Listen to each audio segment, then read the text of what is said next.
Corona corona corona ಹೇಳ್ತಕ್ಕಂತಹ ರೋಗ ಬಂತು ಅಂತ ಹೇಳಿ ಭಯಪಡುವಂತಹ ಅವಶ್ಯಕತೆಗಳು ಇಲ್ಲ.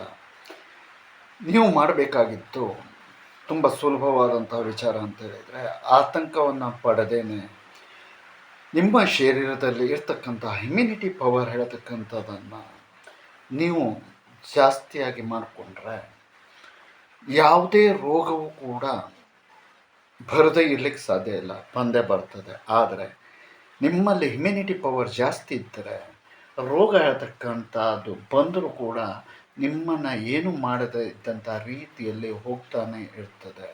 ಅದಕ್ಕೋಸ್ಕರ ನೀವು ಮಾಡಬೇಕಾಗಿತ್ತು ಆ ಒಂದು ರೀತಿಯಾದಂಥ ಶಕ್ತಿಯನ್ನು ಜಾಸ್ತಿ ಮಾಡಿಕೊಡುವಂತಹ ವಿಶೇಷವಾದಂತಹ ಆಹಾರಗಳನ್ನು ಸೇವನೆಯನ್ನು ಮಾಡ್ತಕ್ಕಂಥದ್ದು, ಮತ್ತು ಅಷ್ಟೇ ಅಲ್ಲದೆ ದೈವಿಕವಾದಂತಹ ಅನುಗ್ರಹದ ಮೂಲಕವಾಗಿ ಶಕ್ತಿಯನ್ನು ವೃದ್ಧಿಸ್ಕೊಳ್ತಕ್ಕಂಥದ್ದು, ಶರೀರವನ್ನು ವಜ್ರಕಾಯವಾಗಿ ಮಾಡ್ಕೊಳ್ತಕ್ಕಂತಹ ಕೆಲಸವನ್ನು ನೀವು ಮಾಡಿಕೊಂಡ್ರೆ ನೀವು ಯಾವ ರೋಗಕ್ಕೂ ಕೂಡ ಭಯಪಡುವಂತಹ ಅವಶ್ಯಕತೆ ಇರುವುದಿಲ್ಲ.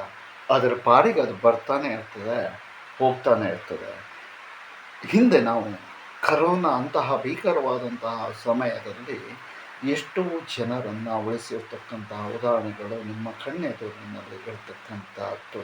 ಅದಕ್ಕೆ ನಾವು ಮಾಡಿರ್ತಕ್ಕಂಥ ಕೆಲಸ ಅಂತ ಹೇಳಿದರೆ ಇದೇ ಇಮ್ಯುನಿಟಿ ಪವರನ್ನು ಶಕ್ತಿಯ ಮೂಲಕವಾಗಿ ವೃದ್ಧಿಸಿಕೊಳ್ಳುವಂಥ ಕೆಲಸ.